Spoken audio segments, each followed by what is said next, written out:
friends, here's some comments from a lawyer I follow, Canadian, Zachary Mirandola. So the key takeaway for the National Association of Realtors has made 2 rule changes. This is for the US.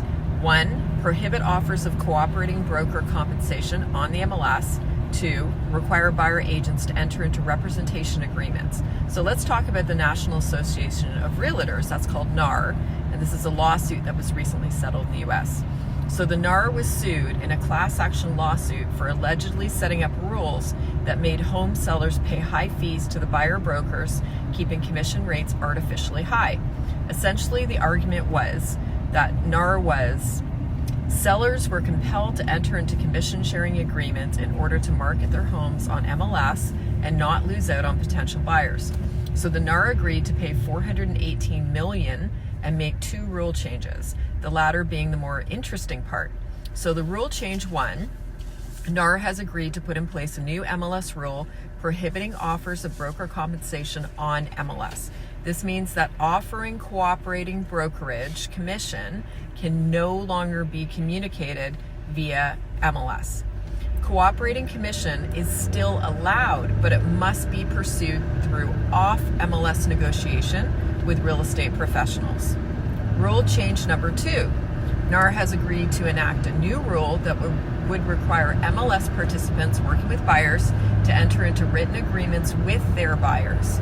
So, as he understands it, this was already regularly done like it is here. It's simply being required or more regularly enforced by NAR. So again, not a huge change. It really isn't. It's just being documented, kind of like our TRESA. So this rule change seems less significant than the first. So this Canadian lawyer, these are his thoughts on this, because obviously Canadian realtors are looking at this wondering what's going to happen. So the logical side of my brain, as he says, theoretically nothing changes. Cooperating commission is still allowed, it's just not advertised. If all brokerages continue to cooperate with the same expectations, everything would continue as normal. Even if the seller stops paying both sides of the commission, theoretically, emphasis on this, nothing changes. Home buyers will be reduced by 2.5% and buyers will pay 2.5% to their agent instead of paying it on the home. So the seller receives the same net proceeds and the buyer pays the same amount as they would have in the previous model. But of course it's going to be more complicated than that. So right now, commission is paid by buyers and sellers in low friction ways, right?